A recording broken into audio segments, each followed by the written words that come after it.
They're taking 20% of your purse. They're taking your win bonus. They're taking your fight bonus, performance bonus. You meet scumbags in all levels of life. You could be broke and you could have broke scumbag friends. You could have a lot of money and then those rich, there's high level scumbags out there. I want to become a manager. I think that's one thing that I can do very good for the sport and for the upcoming fighters. I just believe there's not a lot of guys doing a great job as a manager. They just, you know, when the guy's ready, they just make some phone calls, get 10%. It's kind of like the managers working more for the UFC, for the companies than for the fighters. As a result of a civil lawsuit against the UFC in Brazil, text messages, as you can see right here, between Mick Maynard, UFC matchmaker, and fighter manager Marcello Brigadedero have surfaced online, and they make the UFC, and particularly this manager and Mick Maynard, look very, very bad. We're talking about managers not negotiating for their fighters at all and being more concerned about a UFC matchmaker getting drinks with him during a fight week than actually getting his fighter a better matchup or more money or re-signed and things like that. So we're going to get into just how scummy MMA managers are and how little the UFC and their managers actually care about the fighters. So stick around to hear the full story. My name is Wyatt. Welcome to Fight Society. Before we get into the video, guys, do me a huge, huge favor. Like and subscribe down below. And if you're watching on your phone, swipe left on the comment section and hit that hype button for me as well. But we get into the video because text messages have leaked between UFC matchmaker Mick Maynard and manager of fighters Marcello Brigadedero. And they make both of these guys look very, very bad. And when we go back to what people have said, specifically fighters have said about managers in the last few years, it's starting to become this very clear picture that a large portion of managers, and keep in mind, most of the UFC is managed by like 3 or 4 people. It's becoming a clearer and clearer picture that fighters are just truly up against it because no one's looking out for them. Even the people such as managers that are taking a percentage of their paycheck to look out for their fighters' best interest. This right here, we have Sean O'Malley talking about MMA managers. There's high level scumbags out there, and you know, they're good at being scumbags. They're good at that. And yeah. And Gilbert Burns said this about 4 months ago, that he wants to be a manager after he retires from fighting to actually look out for the fighter's best interest. This is what he had to say right here. Be a transition. I want to become a manager. I think that's one thing that I can do very good for the sport and for the upcoming fighters. I just believe there's not a lot of guys doing a great job as a manager. They just, you know, when the guy's ready, they just make some phone calls, get 10%. More to the business side of the... More to the business. It's kind of like the managers working more for the UFC, for the companies than for the fighters. And I think I built myself I was never a champion, but I'm well known everywhere. I deliver great fights. People know about me. And I think it can help a lot of fighters to do the same, you know, to be well known, to have big companies around, and then that's one of the things. But so there we have Gilbert Burns saying that the managers fight for the UFC and work for the UFC and not for their fighters. And then you have Sean O'Malley saying that there's a lot of high-level scumbags out there. And that has me wondering just how bad is the issue between fighters and their managers in terms of actually looking out for their best interests when it comes to the UFC or the PFL and other promotions. So we are going to get into these leaked text messages from like 2018 all the way up to 2022 or so between Marcello Brigadedero, this manager right here, manages the likes, or at one point did manage the likes of Alexander Rakic, of Mudaerji, Taila Santos, a few other people, and then Mick Maynard, UFC matchmaker. We'll get to him in a bit, but this is a text exchange between both of them. Roughly 40 pages, guys. You can find some of them online. You can go and find the file online. It's been posted by other podcasts, things like that. But I have about, as you can see right here, 40 pages of text messages that have leaked. Even this right here, Taila Santos, who is now with the PFL, Taila Santos's $40,000 fight pay for a fight that she had in 2020. And then we have 40 pages of messages between Mick Maynard and Marcello Brigadedero. It's very clearly a lot. Now, we're not going to read all 40 pages, because that's a lot and some of it is not very interesting. But other parts of it we have are very, very interesting right here. For example, starting on page 17 out of 42. This is Mick Maynard talking to Marcello Brigadedero about Sue Mudaerji. Mick Maynard starts the conversation. As you can see, this is December 28th, 2020. Mick Maynard says, can Sue fight Zaruk Adishev January 20th? His manager then says, I think so. Let me confirm. Mick Maynard says, awesome. Marcello says, let's do it. You can confirm. Mick Maynard then offers new 4-fight deal, 23 and 23, up by threes. Now, for those of you that don't know what that means, that's one, obviously a 4-fight deal. 23/23 means $23,000 to show up and make weight. And then another 23 as a win bonus if he wins the fight. Up by threes means both of those go up by 3,000 each fight. So the first fight would be 23 and 23. The second fight would be 26 and 26, then 29 and 29, then 32 and 32. Marcello says, let me speak with him, but I am happy with that. No negotiation at all. He goes, let me ask him if he's all right with that, but I'm happy. Like, I'm happy with the percentage I'm going to get from this. Then he goes, beautiful, Mick. Is there any room for improvement on those numbers right here? I wouldn't do it. This is interesting shit right here. I wouldn't do it, saying that him as the manager would not negotiate for his client. He's literally admitting to not working for the client that he's taking a percentage from. I wouldn't do it, but Sue, being Sue Mudaerji, is friends with Song Yadong, and he found out that he renewed his contract after his third fight for 45 plus 45 and is pushing me for something better than 23 and 23. Now, this is from a Brazilian lawsuit, and so some of the words are in Portuguese. Like this, for example, says message deleted. I looked it up on Google Translate. It says he can fight it out, it's fine. Saying fight out the current deal that he's in, forget the raise, forget the new contract. Song is ranked 14. Look at who Song has fought. Marcello then says, yeah, but he means that he also renegotiated for his numbers after his third fight. This stuff right here is talking about, it was saying that a picture was sent. He is also 1-2 and didn't fight anywhere near the same caliber. All good. They are not currently near the same level. And Marcello says, I agree with you. Marcello says, I am not crazy to ask for the same terms of Song Yadong. Just checking, would it be possible to do any increase? I would not ask for 45 and 45 for Sue at this stage. Mick Maynard then says his 2 wins are over one person that is no longer in the UFC and one has yet to win a fight. His loss was against someone I cut. It should be 20 and 20, but I was trying to be nice. 1 win against a flyweight that is 0-2. Marcello then says, you are nice. Mick Maynard says, let's forget this matchup and make a different matchup. He can fight it out and see how it plays out. Marcello then says, now you are not being so nice. No, we want this fight. And Mick Maynard says he is about to fight a guy that is 3-2. Let's see how he does against someone tougher and then revisit. Because the guy that he was going to be matched up with was a UFC newcomer. And then Mick Maynard, after Sue Mudaerji asks for a raise, goes, nah, fuck that. We'll give him somebody with some wins in the UFC, a tougher opponent, and then we'll see if he really even deserves that money. Marcello says, I prefer to convince him to get the 23 and 23. Just give me a few minutes. I'm using a Chinese translator. Mick Maynard says, up to this point, he has not faced anyone to warrant comparisons to Song. Marcello says, agreed. I was just checking. Doesn't mean I agree with him. Mick Maynard says he is in a division with 20 people, but has not faced a single ranked guy. Mick Maynard right here, at least, is just playing hardball. He's like, fuck that. They're arguing over $3 grand, $4 grand, $6 grand, $5 grand, all that stuff. We're talking about a $1 billion company that might be worth $20 billion right now, $1.1 billion yearly streaming deal.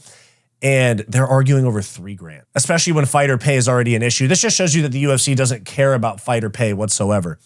And then you have Marcello saying, I'm talking to him and the Chinese gentleman who is translating. Mick Maynard says, after this fight, I will put him versus a ranked opponent. If he wins, he will only have 2 fights left on that contract. If he wins this one, of course. Marcello says, perfect. I like the idea of a ranked opponent. Mick Maynard says, let me know if he wants this new deal or prefers to fight it out. And then they start talking a little bit more about that, saying just bringing him down to earth. The translator makes things slower.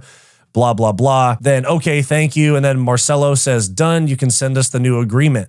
Thanks for that. Next time we meet, I will buy you a beer and show you a top secret Luta Livre footlock. Now, this guy just wants to be friends with Mick Maynard. And I understand he's, in a way, trying to get closer to him to get favor for his clients. But just before this, like 10 messages earlier than this, he was saying that I wouldn't argue with you. I wouldn't negotiate for my client. He's admitting to not doing his job. Then we get a little bit more about matchmaking for another client. And then Mick Maynard, this is 2 months later, Mick goes, Sue versus O'Day Osborne, April 24th, says, let me confirm. They start talking about Tyler Santos. There's a little bit of talks about, this was COVID, so they had to talk about restrictions and all that stuff. They talk about matching Dushko Todorovic. They talk about matching him with Tim Elliott. Quick break. If you're loving this video and you want more from Fight Society, click that join button down below to become a channel member today, where you'll get access to members-only live streams, behind-the-scenes vlogs, and all the unfiltered stuff that we don't post to the main channel. Back to the video. Then you see a text right here. This is where things get a little interesting because we start talking about top talent in the sport. Because here, Marcello saying, hey, my brother, when you are calm and relaxed and feel like you need some headache, send me a message so we can talk about Alexander Rakic, Oos. And Mick Maynard says, what's the fight about? Marcello says, his next fight, is there any plans? I know Glover is next against Jan. I believe Rakic is next in line. Now, just to provide context, this is leading up for Glover to fight Jan Blachowicz, where he actually became a 42-year-old UFC champion. I know Glover is next against Jan. I believe Rakic is next, right? He says, nothing scheduled yet, waiting to see how things play out first. Marcello says, okay, Rakic is on the only a title shot interests me mentality. I explained it to him that it would take a while since Glover is ahead of us and there's still no date. So just wanted to tell you how the kid feels about it and to offer him as a backup plan for this Glover and Jan fight, just like Glover was for Adesanya versus Jan. Mick said, LOL, well, he can feel any way he wants, but it hasn't been decided. We have another big light heavy fight coming up. The title likely won't happen until August or September, and Rakic is not guaranteed the shot next, so if this is his mentality, he won't be fighting till next year. Marcello then says he knows it can be that long and he does not care.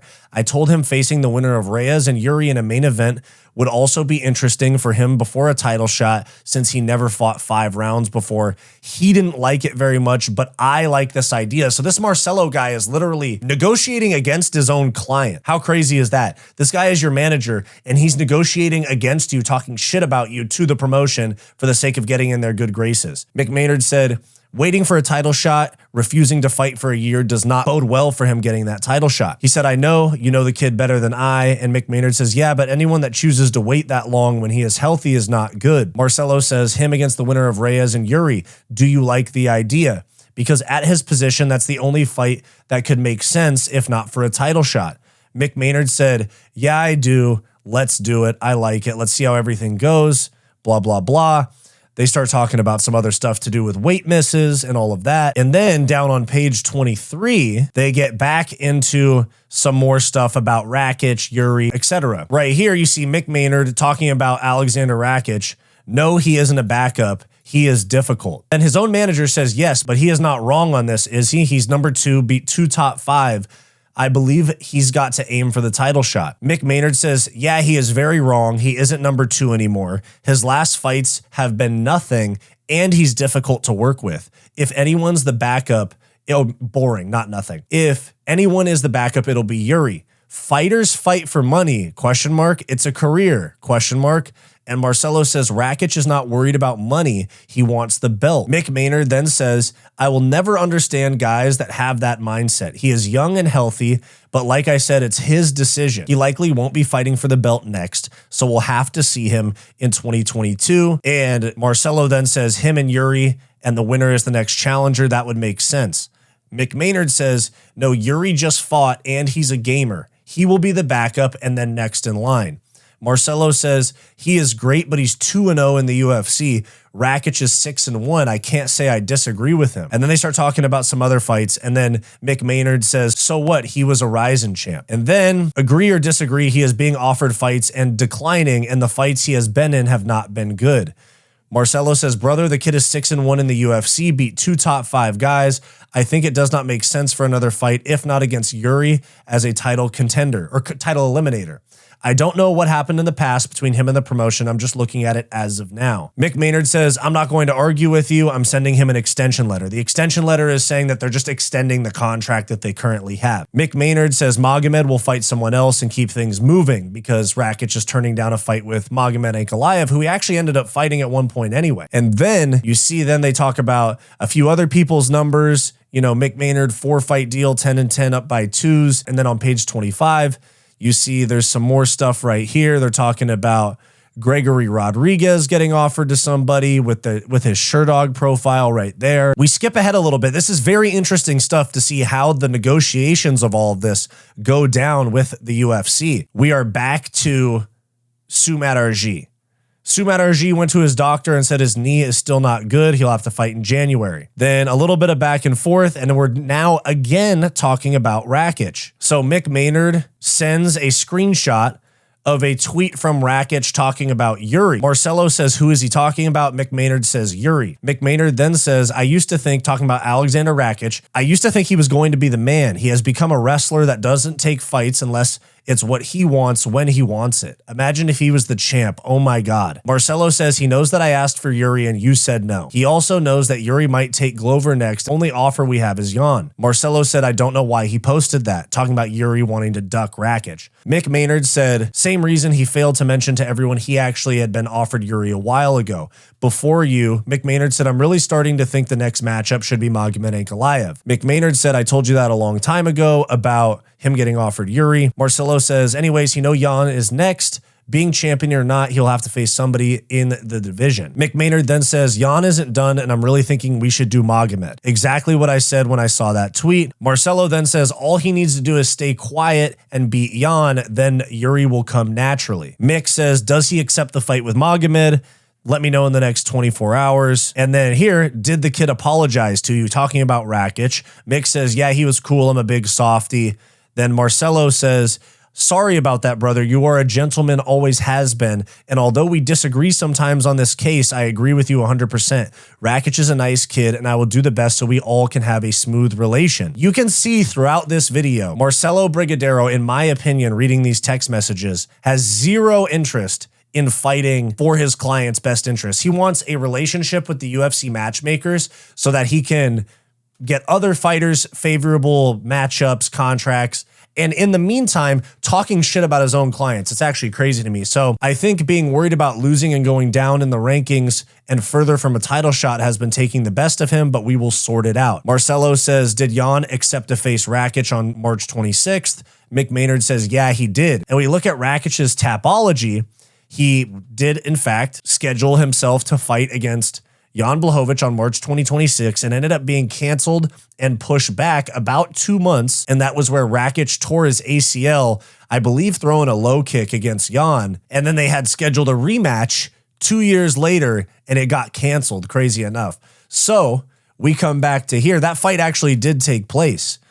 And then we skip all the way to page 38. We're almost at the end of these messages, at least from what's been released so far. Mick Maynard and this Marcello Brigadedero talking shit about Mudaerji again for ducking Manel Kopp. Still nothing, huh? Hi, brother. Unbelievable. To be honest, and keep between us only, LOL.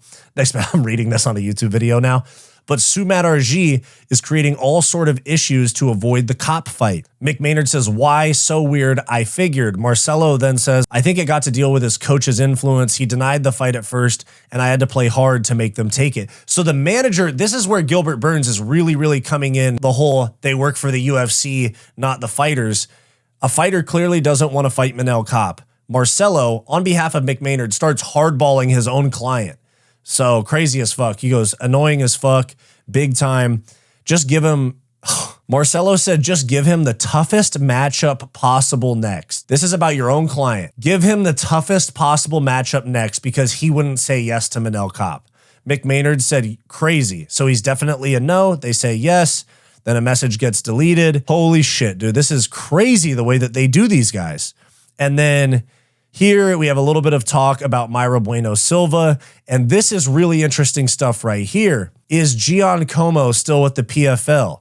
I want to match him with James Larson on Contenders September 6th. Marcello then says PFL wants him as a backup fighter for the tournament, but promised they would release him if I had an offer from the UFC. Let me work on that. Then Any Word said, I'll have their answer very soon. And then he said, I had a call with PFL and they said they will release him for me and said that they would work on it today. I will let you know as soon as I hear from them again. And then Marcello said, let me receive the official release. Right here, you say, hi, brother, just a quick update about Giacomo. I have been back and forth with PFL because they are saying they would release him for a UFC opportunity, not Dana White Contender Series. Mick Maynard says, is he clean? Marcello says, on steroids, you mean? Yeah. Marcello says, yeah, he is, as in, yeah, he's cool. So Mick Maynard literally knows that these guys are on steroids and is asking if he'll sign them to the UFC. So that is our entire deep dive into the texts that have been released so far. Rakic, not very well liked by the UFC. Mudaerji, not very well liked by the UFC. And the managers are doing nothing to fight for their fighters' best interest. They're playing hardball with their own fighters to get in the good graces of the UFC. So when we get into the things that Gilbert Burns said, when we get into the things that Sean O'Malley had to say, the fact that managers, I'm not saying all managers, but a big portion of managers are not looking out for their clients. And this starts to make me think about Iridium Sports, Jason House's company, and Ali Abdelaziz, who owns Dominance MMA. They represent like 300 out of 700 UFC fighters. Just how much of a fight are these managers even putting up for their fighters? It seems to me that the managers are working backwards because instead, receiving an offer from the UFC and negotiating with the UFC and giving pushback saying, nah, my fighter's worth 30 and 30, not 20 and 20. Instead, they're taking the offer from the UFC and they're going and justifying the offer to their client, which is, it should be the other way around. It's fucking insane. So these fighters are getting screwed over really, really badly by their managers and by the UFC, and nobody gives a shit about the fighters. Let's be real. And that's why somebody like me, other YouTubers have to point this stuff out. People have to point this stuff out. The fans don't know this is going on. Fighters don't even know that their manager's talking shit about them behind their back. Nobody's looking out for the fighters, dude. I'm not trying to like high horse white knight this shit and say I'm looking out for the fighters. I don't have a whole lot of power. I'm just some YouTuber. But if the fans little by little find out how much dark shit, corruption, and honestly, anti-fighter activity goes on in the UFC and these other major promotions, the fans would start to speak up. And the fans mandating stuff is how real change happens. So hopefully more and more fans can get a grasp on just how bad the situation is for UFC fighters and how badly they're treated by the promotions and by their managers. So let me know your thoughts down below. Like and subscribe. Follow me on Instagram as well. I'm trying to grow the Instagram a little bit. So click the link down below. Like, subscribe. Let me know your thoughts down below, and I'll see you next time. Do you want more from Fight Society? Like and subscribe below this video, and click the join button to become a channel member today to get access to behind-the-scenes vlogs and members-only live streams.